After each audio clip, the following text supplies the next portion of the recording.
welcome to Fired Up. I'm your host for this show, Bob Irwin. This show is about guns, politics, and self-defense. Each weekday in this time slot, we will highlight issues related to firearms laws and use of firearms to defend yourself. Each show we feature a guest attorney, law enforcement officer, or other expert to discuss these issues. Tonight, we're very fortunate to have with us retired Lieutenant Randy Sutton, late of the Las Vegas Metropolitan Police Department. He's a national speaker on policing with honor and has written a couple of books, True Blue and A Cop's Life. We have just actually made arrangements to put those books also on our website for sale. So you can look up firedupwithbob.com and find those books for sale. Randy, welcome to the show. Great to have you here. Thanks for having me, Bob. The issue we've been talking about is shooting in self-defense, and a lot of it has relayed to individuals who do get involved, unfortunately, in a shooting. Right. And the first thing that happens, of course, is the police show up. They call 911, presumably. The police show up, and you walk into a crime scene. One guy holding a gun, the other one dead on the carpet. What happens? What do you assume happened, or how do you react to the people that are there? Well, this is in my 34 years as a police officer. That scenario has taken place several times.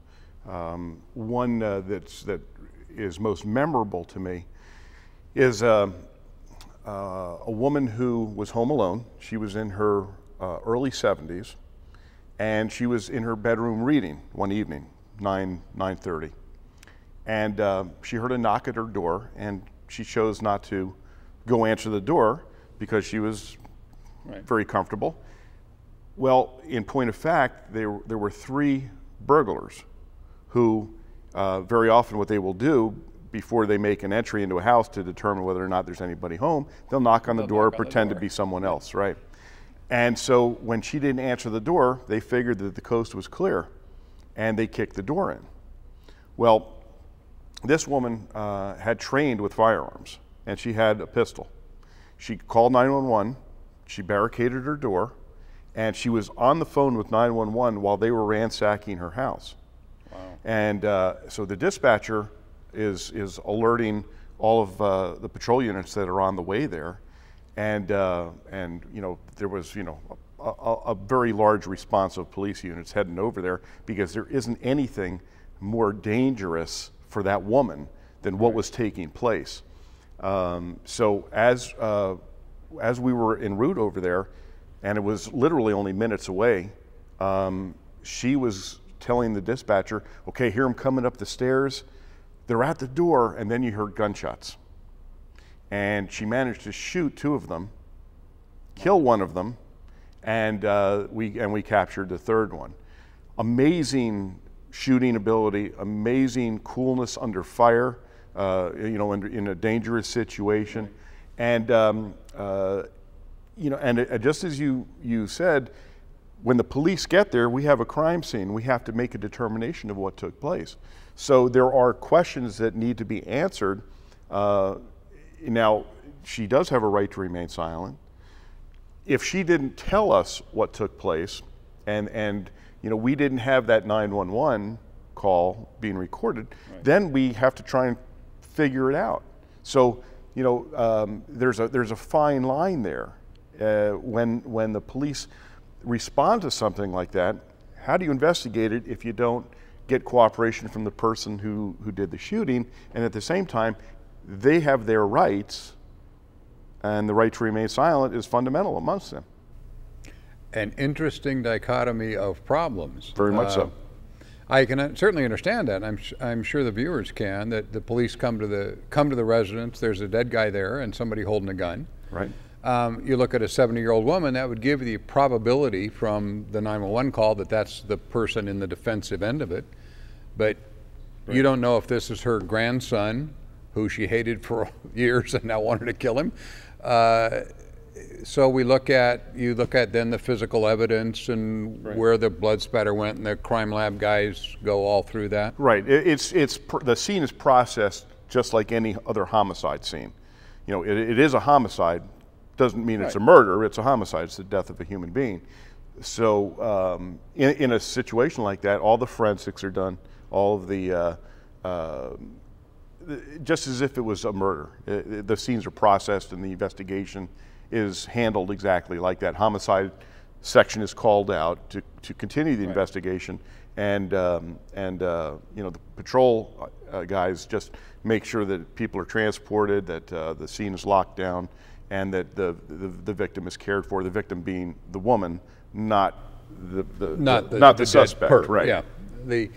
Interesting. It's come up. If the lady explains to you what happened, and this is the guy, and they broke in, is there any chance at all that she's just the police are gonna say, okay, it looks like a good shooting, put her back in bed and leave? Yes. Really? Oh, sure. Once the scene is processed, and once the homicide detectives do their interviews, it is up to them to make a decision whether or not probable cause exists to make an arrest. If probable cause does not exist to make an arrest, then no arrest is made, and she's free to go. Now, nothing is, of course, that easy. But then that goes to the district attorney's office, and the district attorney's office is actually the agency that makes determination whether there will be charges filed or not. But the police recommend or recommend no charges, and then it's up to the district attorney's office to make the determination. And the DA hopefully decides within reasonableness.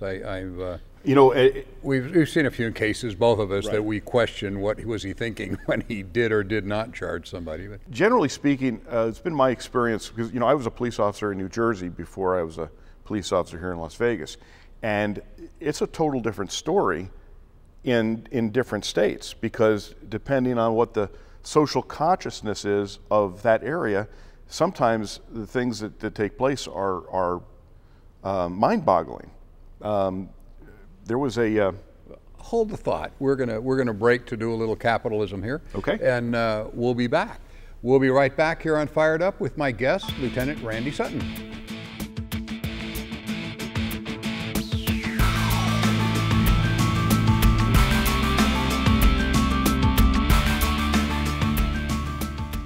Are you able to protect your loved ones? We at the Gun Store have been helping Las Vegas residents equip themselves with home defense and personal safety products for over 25 years. We carry a full line of self-defense options, and our CCW concealed firearms permit class is free. Our other classes include ladies self-defense and free children's gun safety class. Our indoor range is open 7 days a week for you to try out some options and shoot a real machine gun. The Gun Store, located at 2900 East Tropicana Avenue.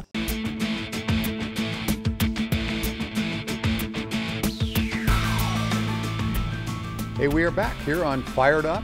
My guest is Lieutenant Randy Sutton. We were just talking before the break about the elderly woman who shot the guy, and I was a little confused in her not being arrested, but is she likely to just, that's the end of the scene, the officers look at it, say fine, and go away, or is she going to be up for a while trying to get through what happened and so forth? Well, she's going to be interviewed by homicide, and that's at that point she's needs to make the determination whether she's going to be interviewed with an attorney or without an attorney, and that's her right either way. I would always recommend contacting an attorney before giving an interview, and when you're in a critical incident like that. Absolutely. But surprisingly, many people opt not to, and that's their right. I just think that's they so want to explain it to the officer that they were right and get it off their chest, kind of thing. Good people want to get the truth out because they're good people, and sometimes there's a little naivety there. That because there are consequences to everything, and there's lawsuits. There's these outrageous lawsuits that sometimes take place when a suspect is is shot and injured by a homeowner. I mean, there's been lots of case law that that finds in favor of a suspect. There has been, and I find those pretty disgusting in my view. That it's if you make a defense of your person or your children or whatever, and then because the guy's injured, then he sues you. Even if the suit isn't won, and we were discussing lawsuits on the last show, it still costs you a fortune. Absolutely. It may or may not be covered by your homeowner's insurance. In a lot of cases it isn't. If you have such a policy, you want to talk to your agent if you've got a gun in the house for self-defense to see if that actually is covered under your policy, because a lot of them don't. And there are umbrella policies available for situations like that, and it's really a good idea to check that out. Yeah, and even you heard Randy speak here. Even his opinion as a police officer, you'd be much smarter to talk to an attorney before you're making statements to the responding officers. Well, I want to clear that up. Okay. When the initial officers are arriving at the scene, they have an obligation to try and make a determination of what took place. Later on, homicide is going to do a really detailed interview, which will be taped and maybe videotaped and signed and sealed and that kind of thing. I would say that it's more appropriate for that person to have the advice of an attorney before they go into the homicide interview, the major interview. Yeah. Also, if we've skipped over it, some other advice I think would be normal. Once the police start to arrive, put the gun away. Don't meet the officers with the gun in your hand.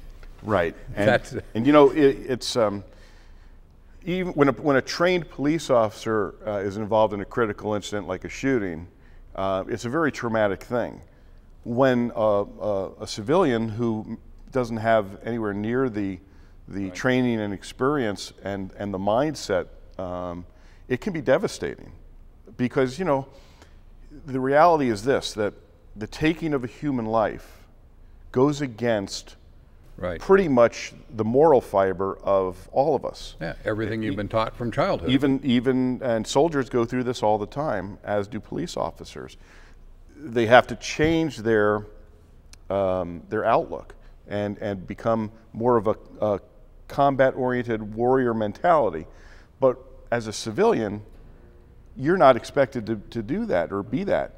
So, and civilians do suffer from post-traumatic stress. Absolutely. In all of these incidents. It's very, very common. So there's a varied response to a critical incident when police officers get there, and they're sometimes walking around in a haze, and holding the gun is actually that's something that people do. People do. Yeah.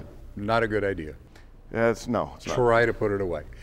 We'll be right back after these commercial messages. Don't go away.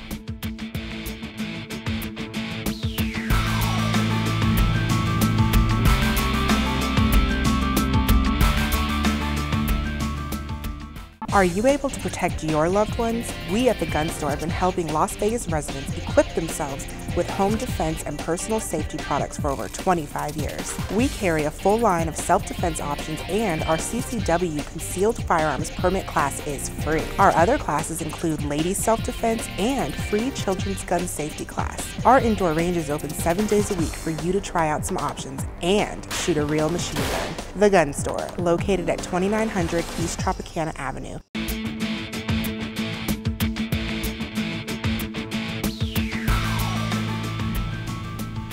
Welcome back to Fired Up. We're continuing with my guest, Lieutenant Randy Sutton, very knowledgeable guy in these issues. If you had a case where you got to the scene, and I'm sure you have, where the person told the officers it was a self-defense case, it really was actually a murder that he got kind of caught in the middle of? Yes.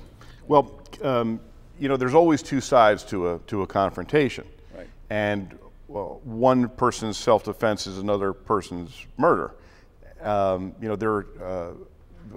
distinctly remember, well, there have been several, but one that particularly comes to mind is it was more or less a mutual combat situation. There was a lot of drinking going on.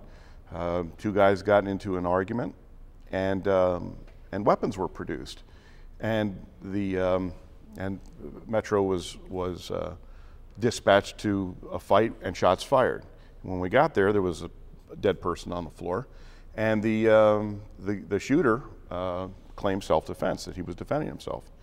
Well, that's a fairly normal response to hear that story, right. And then an investigation has to take place. You know, and in this particular case, there were witnesses whose story did not line up with the shooter's story, and you know, that's what an investigation is all about. It's looking at the physical evidence, what was the distance involved in the shooting, what did the various witnesses say, and that's where determination has to be made by competent investigators for making a charge of murder.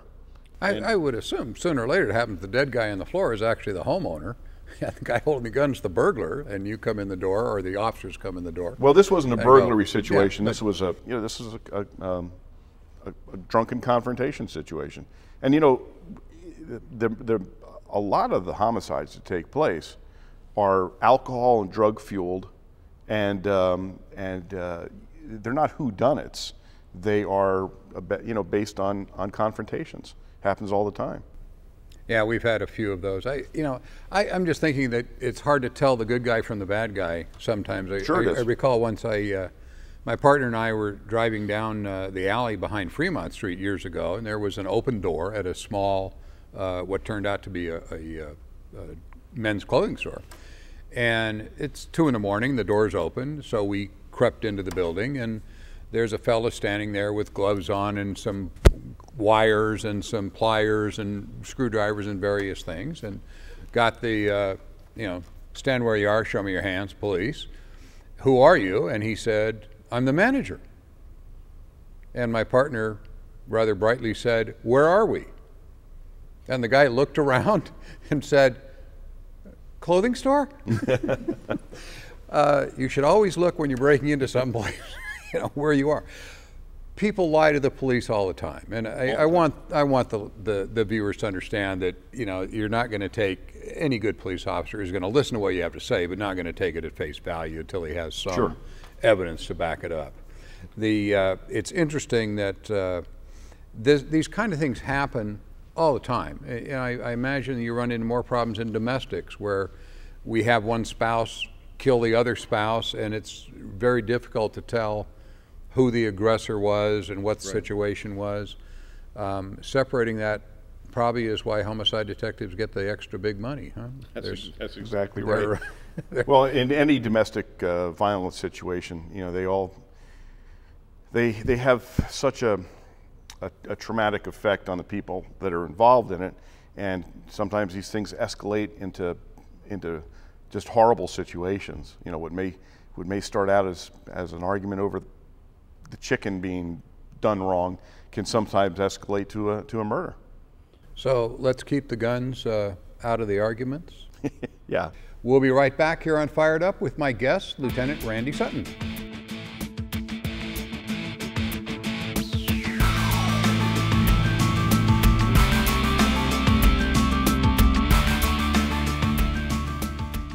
You're entitled to life, liberty, and the best price for your gold at American Jewelers. I got to tell you, I see a lot of places that buy gold and silver. American Jewelers surprised me.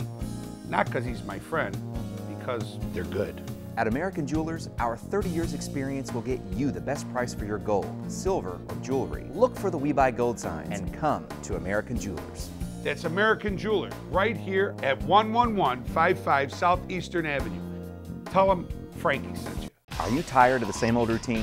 It's time to shake things up with a visit to the Pro Gun Club of Las Vegas. Located just 25 minutes from the Strip, Pro Gun Club offers 160 acres of space, featuring skeet shooting, rifle and handgun ranges.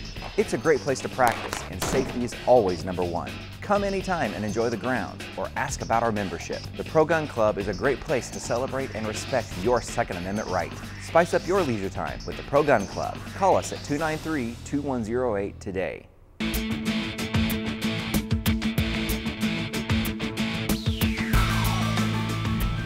We are back here on Fired Up. I'm your host, Bob Irwin. We are once again with Lieutenant Randy Sutton, late of Metro PD.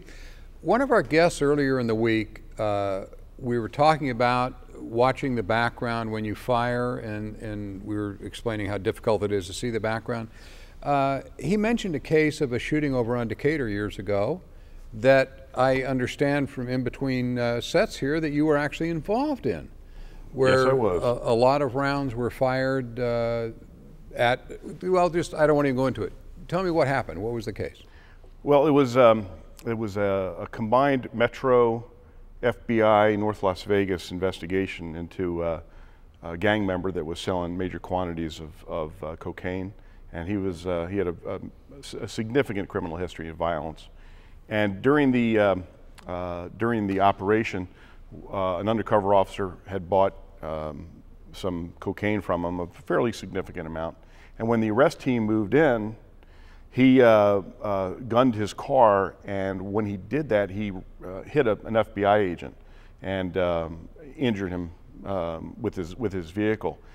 The FBI agent actually was plastered against the windshield of this car as he's making his escape. Wow. Couldn't fire at that point because of the the possibility of hitting the FBI agent. But the FBI agent threw himself off the car, and that's when officers opened up on the suspect trying to stop him. This was across Decatur, as I recall. Well, this was in a parking lot of a bar. Yeah. And the backdrop, though, was not the best backdrop because there was traffic going back and forth, and the suspect was hit and was later apprehended. But there was a significant amount of rounds fired, one of which took out an electrical line and put a number of houses in the area in the dark. The suspect was not severely injured, but he was injured enough to put him in the hospital, and then now he's serving, I think, 3 consecutive life sentences. That'll be hard to do. 3 consecutive life sentences. It's exactly where he belongs. That's how near to the suspect was the electrical box? Oh, they were wires up in the sky. And not to make light of the officers doing that, because I understand believe me, as an instructor, I understand the stress and so forth. And you've got a situation with an FBI officer hit by a car. You don't know that he's all right or had been severely injured or maybe killed, and the guy is escaping and so forth. That sort of thing happens, and to make the case for civilians, they do that also. They're going to fire more rounds than they should. Happens constantly, but it's hard to say in the middle of the fight, the guy isn't fallen over yet, and you tend to keep shooting. They go into a brain warp trying to defend their lives. The reality is this, Bob, that it's not like TV. Yes. When somebody is shot, they don't fall down like in the Terminator. They're still a threat until they are no longer a threat, and very often you can't even tell that someone's been shot, even though they may be fatally wounded, because the human body can absorb a lot of punishment. And so when multiple rounds are fired, there's sometimes the media makes a big deal of it, and they try to paint that shooting in a poor light. But the reality is this, that someone is a threat until they are no longer a threat. Exactly. And sometimes that takes multiple rounds. We're reaching the end of our time here, are we not? And we are going to thank you for being on the show. I appreciate it. I'd love to have you on again. We're going to do this on a weekly basis, so I'd like to have you back. Anytime. Randy Sutton, pick up one of his books. It's on Amazon, you said? Amazon, right. True Blue or A Cop's Life. You can reach the attorneys that are on our show from time to time at our website, firedupwithbob.com. I thank you so much for viewing our show, and we'll be back with a new set next week.